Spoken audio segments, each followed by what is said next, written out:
wearing a green shirt.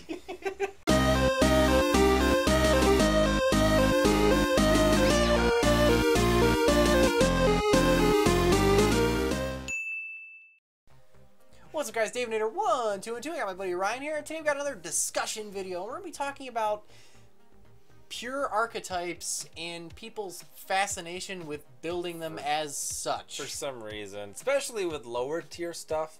I know both of us have kind of dealt with the UA and Kaiju, and going on some of like the Pojo forums or the Facebook groups, you're like, you know, you suggest these two archetypes.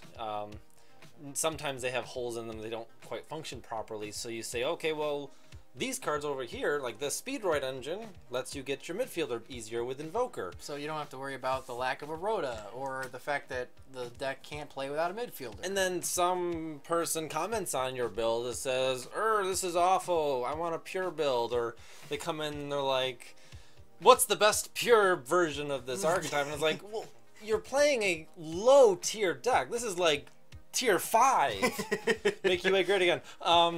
But why would you want to play? Why would you want to trust Konami enough to just blindly build what they give you? Why not actually use your brain and have some creativity? Yeah, the issue is, especially with low tier decks, they're designed not to work. That's the best. Like, UA's is missing another normal summonable monster. If they had gotten it, the deck would function perfectly fine, but they don't, and we've got Rhoda hit and everything, so the deck just doesn't really function very well on its own. So you need some sort of secondary or tertiary engine in order to actually get the deck to start moving. And it was designed that way. No ratio of UAs in a pure sense is going to be... Reasoning is only going to work so well. And is that even pure? Like, a tech card is still not... Yeah, you can make the argument that throwing in tech cards is still unpure because the deck is a full archetype. It has monsters, spells, and traps, and they support each other. Yes. So you could, in theory, make a 40-card deck with all UA Yeah. cards. It would be awful, but you can do it. But you don't, and it's because it's bad. Yes. When you put a tertiary or secondary engine into a deck, the idea is, like Ryan said, to fill a hole. And some people, just for some bizarre reason, are against that. Like, it's dirty or something. Yeah, to stick like it dilutes the archetype or something. Well, yeah, but like unless it's like Black Wings, where you have every, a million different... you can't play one card, every Blackwing card, and have a legal deck anymore. No, so you have plenty of support to deal with, and so you can pick and choose. But like some decks just don't have the support. So even if you put every card in, it can't fill the deck. So you have to do something, and not all of it is even guaranteed to be good. Now, with like a tier 1 deck, this is not as big of an issue. If anything, mashing up in a tier 1 deck tends to make the deck less powerful. But that's because Konami designed it to be a tier 1 deck. Yes, they knew what they were doing. They built the deck to function wholly as its own. Even now, though, the top tier decks are mashups. Especially like Pepe Draco Pals, and even, I wouldn't say tier 1, but even like the Odd Eyes Magician stuff. Magicians aren't a functioning deck on their own, they're an engine. So a lot of the good decks right now, I guess Monarchs would be a pure... with the new structure deck that came out. But even with that, people have decided to put Power Rangers in it. True.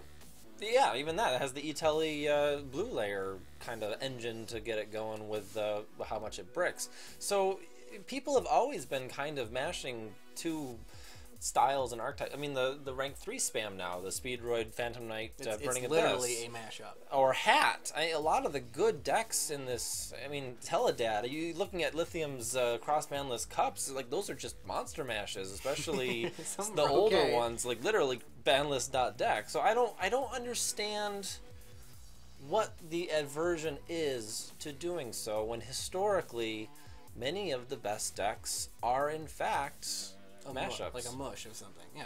So anyway, guys, let us know down in the comments below what you think of the whole thing. This is something that Ryan and I have been doing forever. Like, we go on Pojo and someone complains, and one of us would get all fired up, like, he didn't like my build because it wasn't pure and he didn't discuss it any more than that. Yeah. So, okay, whatever. Whatever. So let us know in the comments below what you guys think. I'm very curious. And remember, like, comment, subscribe. And if I forgot my own... If you don't troll the meta, who will? I'll see you guys next time. I'm probably gonna leave that in. I would.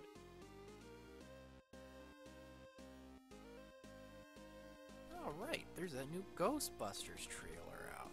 Let's see if it's any good. I'm actually kind of excited for this, you know? Like, that should be kind of good. But... Oh. Oh, no. Well, that sucks. Let's see if there's any other kind of news going on. Do do do do do do do do do do do. Oh, sweet. Wait, what?